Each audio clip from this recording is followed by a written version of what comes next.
En janvier 1959, 9 étudiants expérimentés de l'Institut Polytechnique d'Oural se lancent dans une expédition ambitieuse.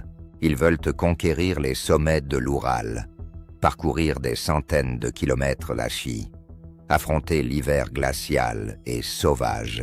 Leur leader Igor Dyatlov est un guide chevronné. Parmi eux, il y a des étudiants en ingénierie, en radio, des amateurs de montagne passionnés. Tout semble en ordre. Leurs préparatifs sont méticuleux. Mais derrière cette aventure, une tension sourde grandit. Le froid est extrême, la météo changeante et la montagne impitoyable. Les derniers échanges avec leurs familles et amis sont optimistes. Ils envoient des cartes postales, des messages confiants. Mais le 1er février, un silence inquiétant s'installe. Le groupe n'arrive pas à destination comme prévu. Inquiètes, leurs proches alertent les autorités. Le 20 février, une équipe de secours est envoyée pour les retrouver. Les secours découvrent enfin la tente, déchirée de l'intérieur. La scène est troublante. Pas de traces de lutte, mais la tente semble avoir été abandonnée à la hâte. Les sacs de couchage, les chaussures, même les vêtements chauds sont laissés derrière, dans un froid glacial qui peut tuer en quelques minutes.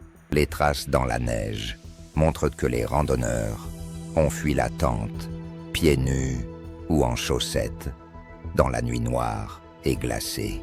Dans les jours qui suivent, les secours trouvent 5 corps à quelques centaines de mètres du camp. Ils portent des signes évidents d'hypothermie.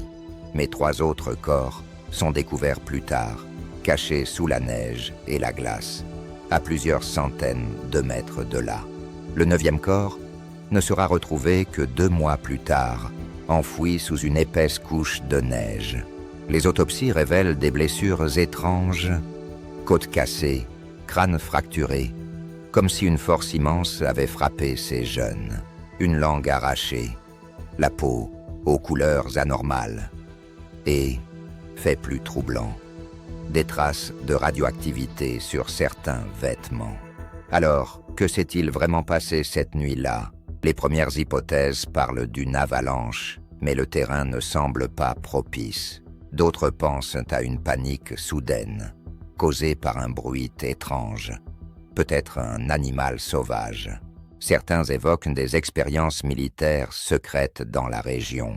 D'autres encore suggèrent des rencontres avec des phénomènes paranormaux ou des créatures inconnues. Mais aucune explication ne satisfait pleinement les enquêteurs. Le mystère du Dyatlov Pass continue de hanter les esprits.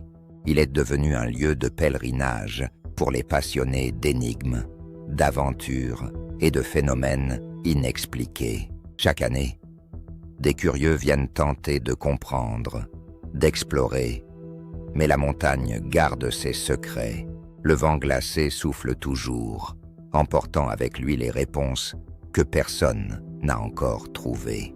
9 jeunes partis à l'aventure, disparus dans la nuit, marqués par des blessures que rien n'explique. Le Dyatlov Pass, un mystère gelé dans le temps. Et toi, que penses-tu qu'il s'est passé cette nuit-là? Laisse ton avis en commentaire et n'oublie pas de t'abonner pour plus d'histoires captivantes.